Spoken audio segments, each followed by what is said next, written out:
macroeconómicas impactan directamente en nuestra economía diaria, de los comercios, de las empresas de producción o servicios, incluso la economía doméstica. Y conocer cómo se estructura la macroeconomía de un país en función de estas variables nos proporciona precisión para los negocios.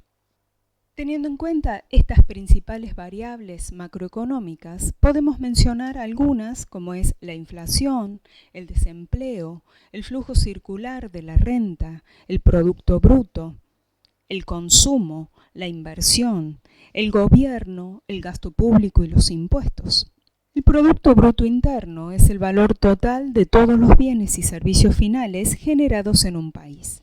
Es igual a la suma de los valores monetarios del consumo, la inversión bruta, las compras de bienes y servicios por parte del Estado y las exportaciones netas de un país durante un año determinado. Tanto el método de ingreso como del gasto permiten calcular el producto, pero si bien por ambos métodos podemos evaluar el PBI, que es el Producto Bruto Interno, deben realizarse tres consideraciones sobre las formas alternativas en que esto se puede realizar. El PBI, por el método del gasto, queda evaluado por el precio que pagan los consumidores. Recuerde que sumamos las distintas partidas que constituyen el gasto agregado en bienes y servicios finales, y a esto se llama precio de mercado. En cambio, en el método del ingreso evaluamos el PBI al costo de producción, porque sumamos todas las retribuciones de los factores que intervienen en la producción de esos bienes y servicios finales, y a esto se llama costo de factores. La diferencia entre ambos conceptos la constituyen los impuestos indirectos que deben pagar los consumidores al comprar el bien y los subsidios que reciben los productores del gobierno. Así, el PBI, precio de mercado, es igual al PBI, costo de factores, más los impuestos indirectos netos de subsidios.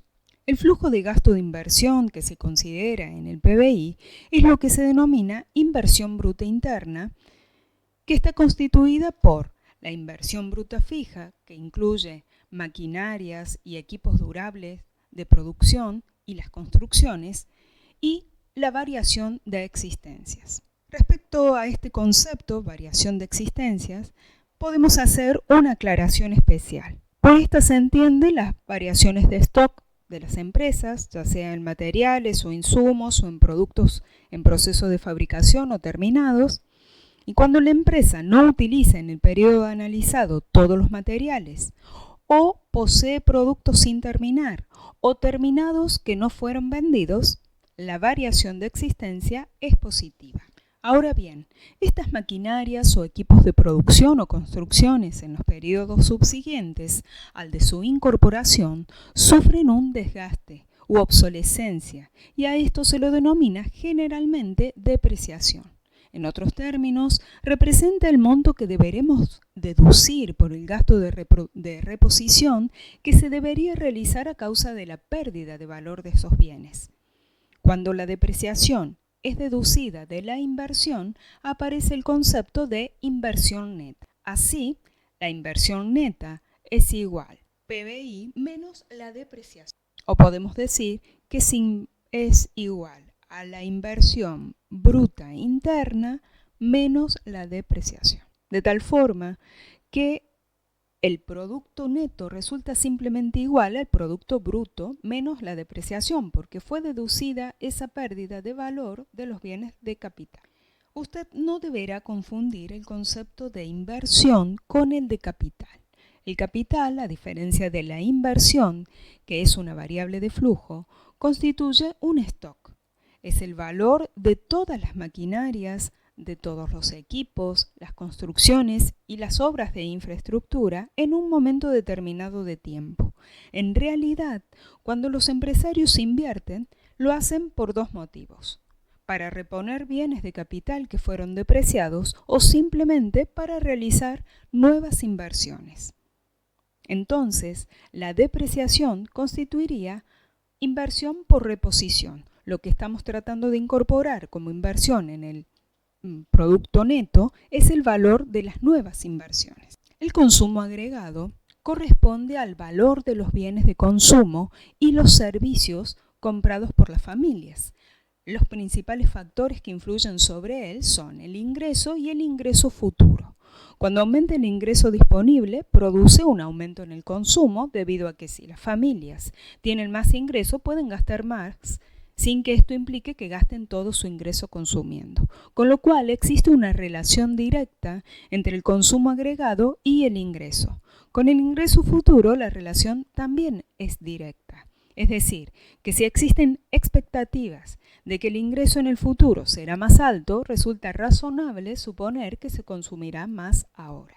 La inversión, o mejor dicho, la decisión de invertir en una actividad productiva, es el resultado de un conjunto de consideraciones entre las que se tienen en cuenta la rentabilidad de la actividad que uno va a desarrollar, las expectativas futuras sobre la marcha de la economía, etc. La variable por excelencia en este tema es justamente la tasa de interés real, dado que ésta actúa como una suerte de selector de proyectos de inversión que sean rentables.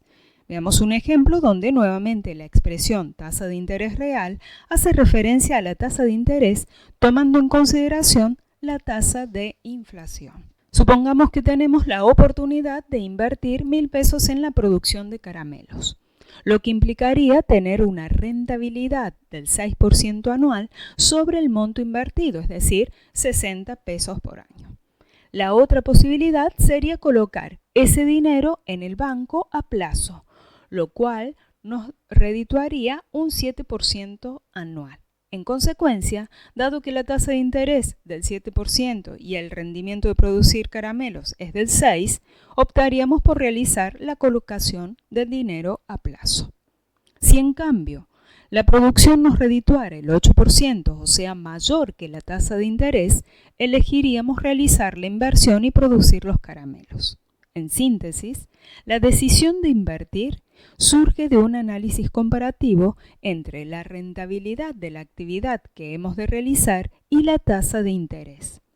Además, se aprecia fácilmente que si la tasa de interés baja, el proyecto de los caramelos se vuelve conveniente, con lo cual uno puede concluir que mientras más baja sea la tasa de interés, habrá más proyectos que sean rentables y por ende será mayor la inversión. De allí que postulemos que existe una relación inversa entre la tasa de interés y la inversión. La diferencia entre los impuestos y los gastos del gobierno es el déficit fiscal, que el sector gobierno cubre tomando prestado del sector financiero. Las exportaciones netas o transacciones netas de bienes y servicios con el resto del mundo se denomina balanza comercial.